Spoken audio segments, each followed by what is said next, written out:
Hello everyone, this is Soumya. Welcome to दोसर classes. तो यहाँ पढ़ने वाले आज हम लोग हीट चैप्टर जो कि क्लास 7th का है। वैसे तो हमारे लिए ये वर्ड बहुत ही कॉमन है, लेकिन बहुत कुछ नया सीखेंगे हम लोग इस चैप्टर पे, जो कि हम लोग के लिए बहुत ही इंटरेस्टिंग होने वाला है। चलो फिर स्टार्ट करते हैं जल्दी से। हीट क्या है? तो हम लोग इससे पहले पढ़ चुके हैं एनर्जी चैप्टर। तो एनर्जी चैप्टर में बहुत सारा एनर्जी का फॉर्म दे रखा है, जैसे मैकेनिकल एनर्जी होता है, काइनेटिक एनर्जी होता है, लाइट एनर्जी होता है, हीट एनर्जी होता है। तो इस तरह से कई टाइप का एनर्जी होता है। तो ये भी क्या है? एक तरह का एनर्जी ही है। हीट भी एक तरह का एनर्जी होता है। Heat is a form of energy. ठीक है। Energy transfer to one body and other body due to different temperature. सोचो, दो बॉडी है, ठीक है, दो बॉडी है, इन दोनों के बीच का टेम्परेचर सिमिलर हो, मीन्स 10 डिग्री सेल्सियस इसका भी हो, 10 डिग्री सेल्सियस इसका भी हो, तो इन दोनों के बीच कोई भी ट्रांसफर नहीं होगा हीट का। बट अगर यहाँ 10 की जगह 20 डिग्री सेल्सियस हो जाए टेम्परेचर, तो हीट का ट्रांसफर होगा दिस साइड टू इस साइड। ठीक है। मीन्स हमेशा हीट ट्रांसफर होती है हाई टेम्परेचर से लो टेम्परेचर में। तो 20 डिग्री सेल्सियस क्या हो गया? हमारा हाई टेम्परेचर हो गया। 10 डिग्री सेल्सियस लो टेम्परेचर हो गया। तो इस बॉडी से हमेशा इस बॉडी में हीट ट्रांसफर होगा। ये चीज़ बिल्कुल क्लियर रखना। ओके। अब देखो, एक एग्जाम्पल से हम लोग देखते हैं। हम लोग के पास एक हॉट टी रख दी गई, ठीक है। छू के इसको देखो, ये बहुत ही ज़्यादा वार्म लगेगी आपको, बहुत ही ज़्यादा गर्म लगेगी। क्यों लगती है? ऐसा फील हम लोग के अंदर क्यों आता है? ठीक है, क्यों आता है? क्योंकि इसका टेम्परेचर क्या है? इसका टेम्परेचर लगभग 95 डिग्री सेल्सियस मान लो रखा है इसमें। ओके। और हम लोगों ने फिंगर टच किया इसमें जो फिंगर हम लोगों ने टच किया, इसका टेम्परेचर क्या है? हम लोग की बॉडी का टेम्परेचर क्या होता है? 37 डिग्री सेल्सियस होता है नॉर्मल। तो 37 डिग्री सेल्सियस है, यानी कि इसका टेम्परेचर कम है, यहाँ पर हीट का टेम्परेचर ज़्यादा है। तो क्या होगा? किधर ट्रांसफ़र होगा? 95 डिग्री से 37 डिग्री की तरफ हीट ट्रांसफ़र होने लगेगा, जब तक दोनों बैलेंस नहीं हो जाएगा। इसीलिए हमको फील होता है कि ये बहुत हॉट ऑब्जेक्ट है। ओके। इसी जगह अगर हम लोग देखें, कुछ आइस क्यूब्स अपने हैंड पे रखो, ठीक है, और थोड़ा ही टाइम लगेगा कि आपको इतना ज़्यादा वो कोल्ड लगेगा कि आप उसको हाथ से पकड़ भी नहीं सकते हो। क्यों ऐसा फील आता है कि आपको बहुत ज़्यादा कूल लगता है ये? क्योंकि इसका टेम्परेचर क्या है? 0 डिग्री सेल्सियस है, बट आपके हैंड का टेम्परेचर 37 डिग्री सेल्सियस है। ठीक है। यहाँ पर टेम्परेचर बहुत ही लो है, यहाँ पर बहुत ही हाई है। टेम्परेचर कहाँ ट्रांसफ़र होगा? इधर से इधर ट्रांसफ़र होने वाला है। ठीक है। तो आपके हैंड से बहुत सारा टेम्परेचर जा रहा है कहीं, इसलिए आपको बहुत ज़्यादा ठंड का एहसास होगा, बहुत ज़्यादा कूल का एहसास होगा, है ना। तो इस तरह का जो फीलिंग होता है ना, इसी को हम हीट कहते हैं। ठीक है, इसी को हम हीट कहते हैं। ओके, इतना क्लियर हो गया। नेक्स्ट हम बढ़ते हैं यूनिट ऑफ हीट। हीट की यूनिट क्या होती है? तो एसआई यूनिट की बात करें, जो कि इंटरनेशनल एक्सेप्टेड यूनिट होती है, तो वो होती है जूल, कैलोरी और kilo calorie.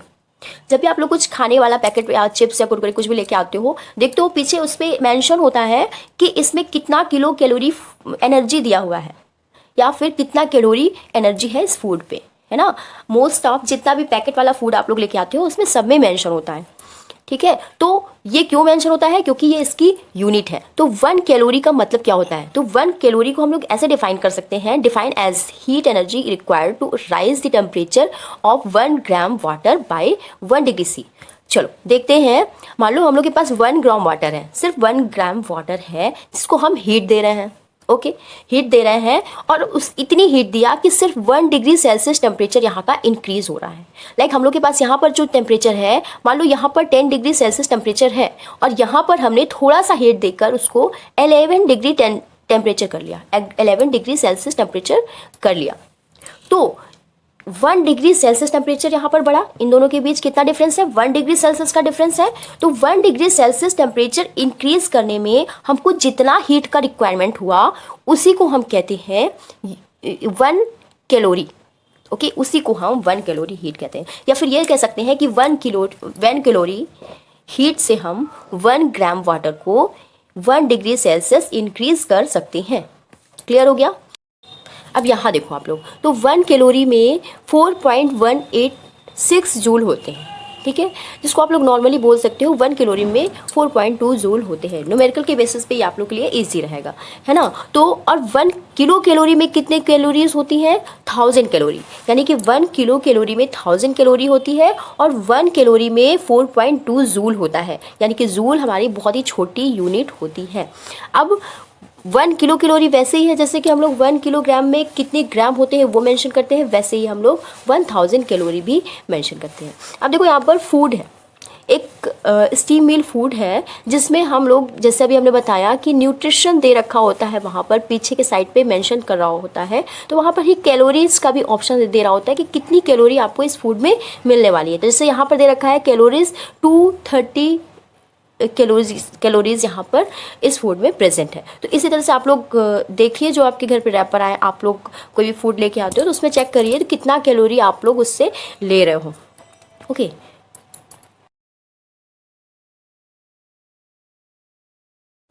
Sources of heat. तो क्या सोर्सेज हैं हीट के? हम सब जानते हैं सन हमारा फर्स्ट सोर्स है हीट का। सन से हमें सारी एनर्जी सबसे ज़्यादा हमें मिलती है। इसके अलावा फायर है, इलेक्ट्रिक है, जो हमें हीट देते हैं। ठीक है, तो अब है इग्निशन टेम्परेचर क्या होता है। तो व्हाट इज इग्निशन टेम्परेचर?